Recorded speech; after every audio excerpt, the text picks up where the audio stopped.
Bab 1031. Apakah kamu sangat gugup? Setelah berbicara, Arthur Xiao melihat ekspresi Golden Ye. Ekspresinya masih samar, tangannya yang kurus mengambil folder itu, dan kemudian membuka halaman itu. Keringat dingin muncul di punggung Arthur Xiao. Tuan Muda Ye, bacalah isinya perlahan, aku akan pulang dulu, iya. Meskipun dia telah meminta Stephanie Jiang untuk menghapus semua yang tidak perlu, tetapi dia tetap saja merasa gugup.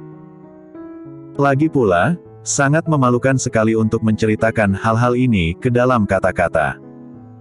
Terutama mengenai kejadian obat bius.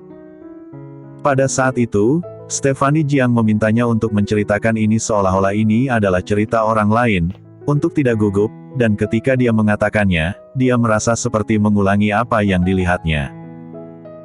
Tapi ketika folder ini benar-benar sampai ke tangan Golden Ye, Arthur Su perlahan menyadari bahwa dirinya sedang gugup. Golden Ye mengangkat matanya, dan tatapannya jatuh ke wajah Arthur Xiao. Kamu gugup. Mendengar ini, Arthur Xiao tanpa sadar menjilat bibirnya dan menggelengkan kepalanya, tidak. Mana mungkin dia gugup? Haha. Oh. Golden Ye menarik kembali pandangannya dan berkata dengan dingin, kalau begitu tunggu di sini, dan tunggu aku selesai membaca. Apalagi yang bisa Arthur Xiao katakan? Dia sangat gugup, dan ia yakin Tuan Muda Ye juga bisa melihat kegugupannya, jadi untuk apa bertanya padanya seperti itu tadi?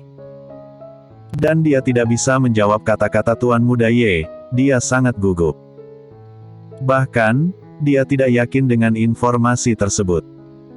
Jadi ketika Golden Ye selesai membaca, Arthur Xiao memutuskan untuk memberi Golden Ye persiapan psikologis terlebih dahulu. Jadi dia terbatuk ringan, dan kemudian berkata, Tuan Muda Ye itu. Aku meminta seorang penulis bayangan untuk menulis ini untukku. Penulis bayangan. Golden Ye mengangkat alisnya sedikit, seolah memikirkan sesuatu. Apakah semuanya sudah diatur? Arthur Xiao tahu apa yang dia maksud, dan segera mengangguk. Tidak masalah, aku pasti melakukan pekerjaan kerahasiaan dengan baik, tapi penulis bayangan ini adalah seorang gadis, jadi teknik penulisannya sedikit penuh dengan khayalan, jadi. Setelah mengatakan ini, Arthur Xiao berhenti bicara. Dia sudah mengatakan dengan sangat jelas, Tuan Muda Ye pasti akan mengerti apa yang dia maksud. Aku mengerti. Golden Ye mengabaikannya dan melanjutkan bacaannya. Sikapnya sangat serius, melihat informasi di depannya sangat saleh, seolah-olah apa yang dia pegang bukanlah informasi sama sekali, tetapi harta yang sangat berharga. Bahkan, bagi Golden Ye, bagian dari masa lalu Audrey yang menjadi miliknya adalah hartanya. Dia menganggapnya serius, seolah-olah dia tidak peduli dengan gaya lukisan seperti apa hal-hal ini, orang seperti apa yang mereka tulis, itu tidak masalah baginya. Dan ketegangan Arthur Xiao dari awal berangsur-angsur mereda kemudian, karena dia menemukan bahwa Golden Ye sepertinya terperangkap dalam ingatannya sendiri, dan terkadang mengerutkan kening. Arthur Xiao mengira dia tidak puas dengan informasi ini pada awalnya.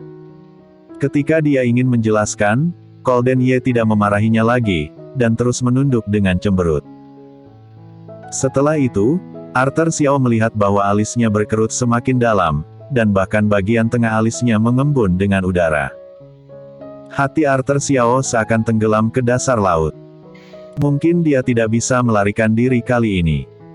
Tapi Tuan Muda Ye terus melihat ke informasi dengan cemberut. Tidak berhenti, dan tidak menegur Arthur Xiao.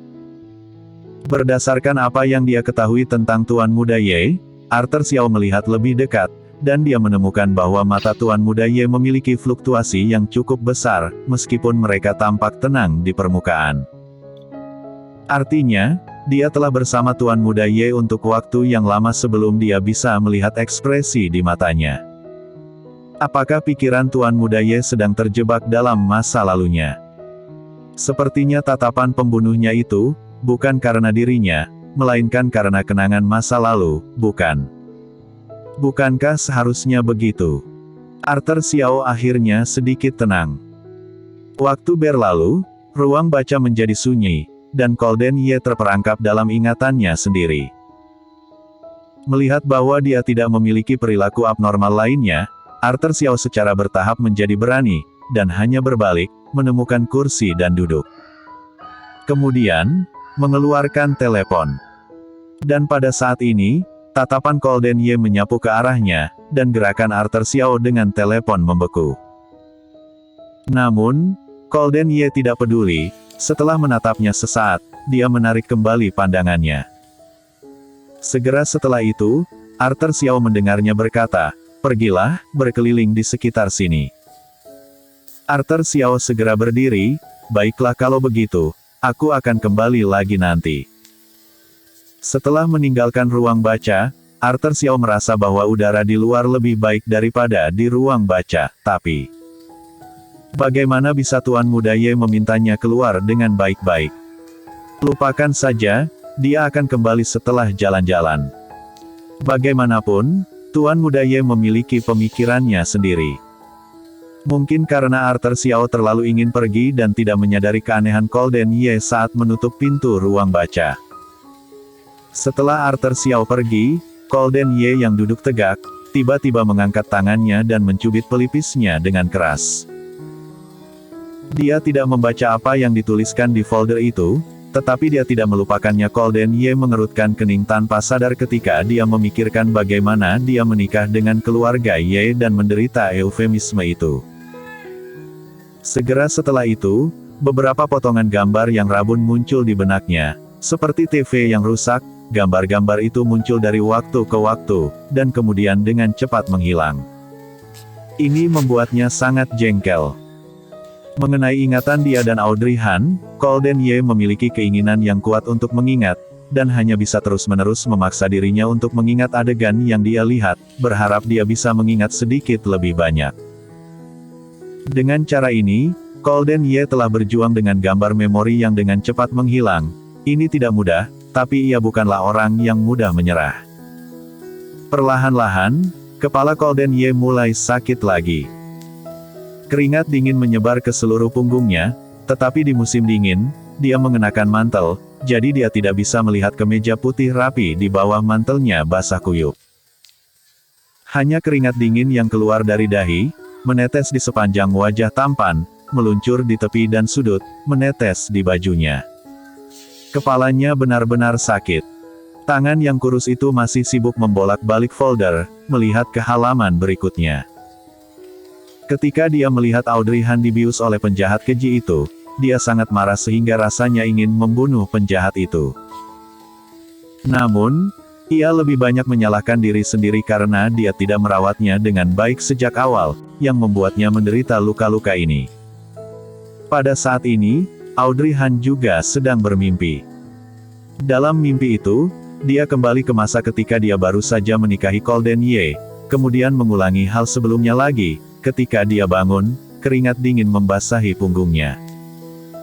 Audrey Han merasa bahwa jantungnya berdetak sangat cepat, dan bahkan perut bagian bawahnya merasa tidak nyaman. Karena terlalu cepat, bayinya pasti akan merasa tidak nyaman. Jadi Audrey Han hanya bisa menekan semua emosi gelisah dan ketakutan itu, dan lebih memikirkan hal-hal indah dan pikiran yang dimiliki saat ini.